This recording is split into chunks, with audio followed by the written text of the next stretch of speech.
Salut à tous, Sarah, je me retrouve pour une petite vidéo unboxing de ma nouvelle caméra. Donc c'est tout simplement la GoPro Hero 6. Donc une caméra qui est très connue, je pense qu'il y a pas mal de vidéos unboxing, mais je tenais à faire quand même la mienne. Donc on va tout de suite commencer par un petit tour de la boîte. Donc le packaging est plutôt sympa. Donc on retrouve ici la caméra, ici le gros logo 6. Voilà, avec une partie ici en plastique qui permet de voir la caméra à travers, c'est plutôt sympa. Donc pour procéder à l'ouverture, c'est tout simplement en dessous. Petite languette à tirer. Vous pouvez voir que j'ai vraiment jamais ouvert la caméra. Je découvre avec vous. On retrouve une première boîte.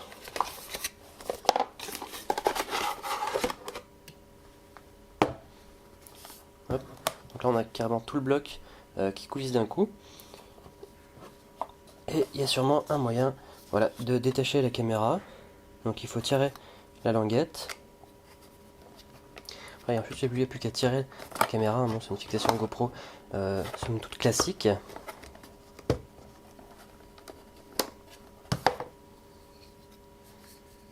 Donc voilà la bête.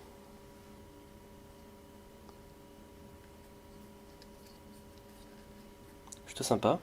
Donc là il y a une petite protection sur l'écran qu'on va venir enlever juste après. Je vais tout de suite passer à l'intérieur du pack d'accessoires. On retrouve d'abord les petites notices et carnets de garantie habituels. Voilà, des autocollants GoPro pour faire un peu de pub, comme si c'était pas encore assez connu. Et ensuite on retrouve deux petites boîtes. Non, même pas en fait, c'est juste un truc qui s'ouvre en deux. Donc on a ici la batterie. Donc une batterie compatible GoPro Hero 5, c'est exactement les mêmes. On a les fixations habituelles, donc fixation casque un petit peu incurvée et la fixation plate. Ainsi qu'un câble USB type C. Parce que oui, la GoPro Hero 6 c'est du type C. D'ailleurs depuis la 5 je crois. Hein. Et voilà, c'est tout ce qu'on a dans la boîte. On va tout de suite ouvrir la batterie, comme ça on l'aura. On met ça de côté. Donc la GoPro arrive avec une petite caisse, enfin un petit caisson qu'il faut détacher. Alors j'ai vu que c'était pas évident, effectivement c'est pas évident. Voilà, hop, c'est ouvert.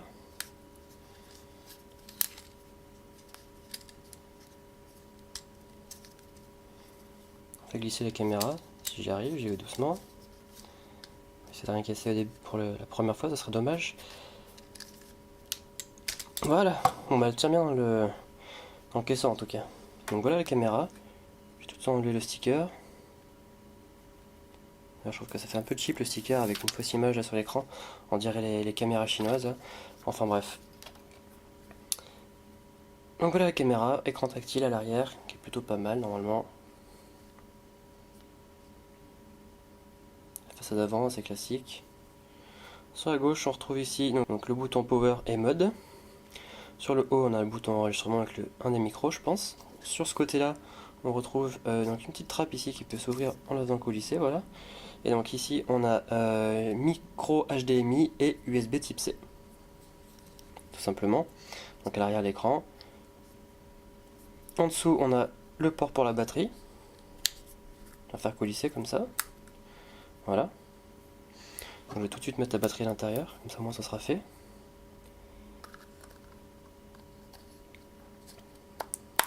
Voilà. On referme bien.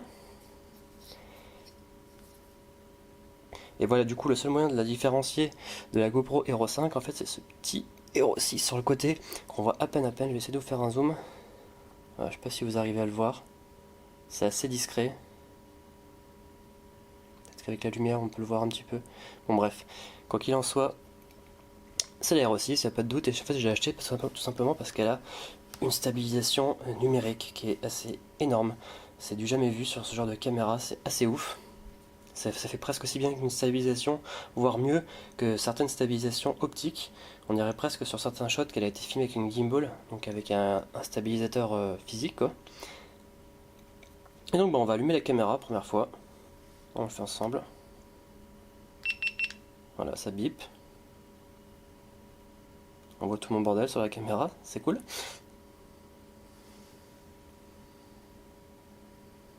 Voilà, donc là il nous demande de choisir la langue, bon, je vais la mettre en français. Puis on verra si je la mets en anglais après, parce que je préfère en général le mettre en anglais. Donc là on a le contrat habituel qu'on ne dit jamais mais qu'on accepte tous. Le GPS. Alors qu'est-ce qu'il me demande? Capture l'emplacement de vos vidéos et photos. Bon bah du coup je pense que je vais le laisser désactiver pour l'instant. Je n'ai pas spécialement envie d'être localisé par GPS par ma caméra. On verra plus tard. Et donc là il nous fait le petit tutoriel habituel. Je ne sais pas si vous arrivez à voir. Là je me suis vraiment beaucoup rapproché du coup. Donc il nous présente un petit peu du coup les différents trucs, voilà. Ensuite on a quoi? Paramètres avancés,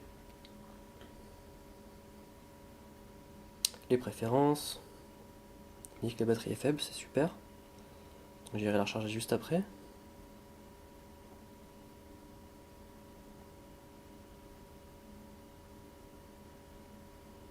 Ok, donc le petit tuto. À gauche c'est pour faire les médias, voilà.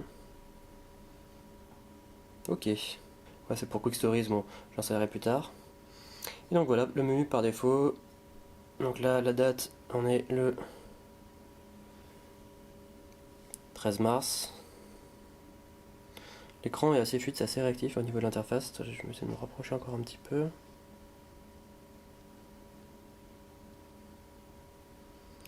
Voilà, 13/03/2018.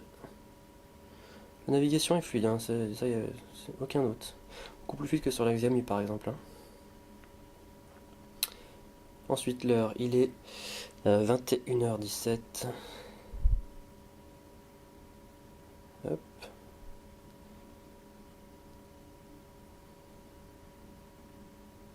Et le format 24 heures. C'est parfait. Et donc là on retrouve donc les différentes infos. Par défaut c'est 1080p. La film jusqu'à 4K 60 fps.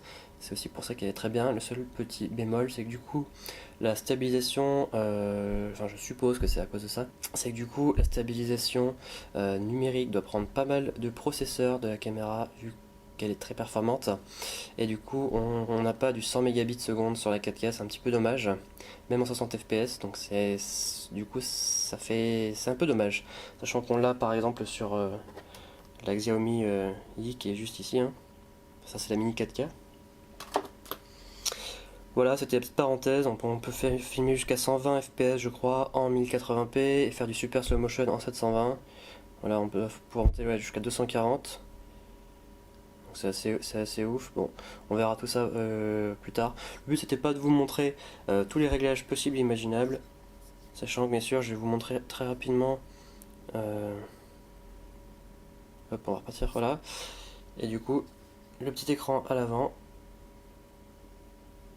qui vous rappelle du coup la batterie, le mode sélectionné, le temps d'enregistrement, etc. Et là, vous pouvez voir que j'ai plus de tout de batterie, donc dans tous les cas, je pourrais pas vous montrer grand chose. Voilà, donc je vais recharger la batterie, puis je ferai mes premiers tests chez moi. De toute façon, vous aurez l'occasion de bientôt retrouver cette caméra. D'ailleurs, là, je filme avec mon nouvel appareil photo, donc Panasonic G80. Donc tout ça pour bien sûr améliorer la qualité de mes vidéos. Donc cet appareil photo là enregistre en 4K 30 fps. Donc vous aurez sûrement quelques vidéos qui seront filmées en 4K sur ma chaîne. Ouais, donc du coup c'était tout pour cette vidéo. Vous aurez le plaisir je pense de la voir en action très bientôt lors de prochaines urbex ou quoi que ce soit. Et puis bah on se retrouve très bientôt du coup pour de nouvelles vidéos. N'hésitez pas à vous abonner si ce n'est pas encore fait, à mettre un petit pouce vert, enfin bleu, si vous avez aimé ma vidéo, et puis à me poser vos questions si vous en avez dans les commentaires, n'hésitez surtout pas. Je me ferai un plaisir d'y répondre. Allez, à très bientôt, ciao ciao.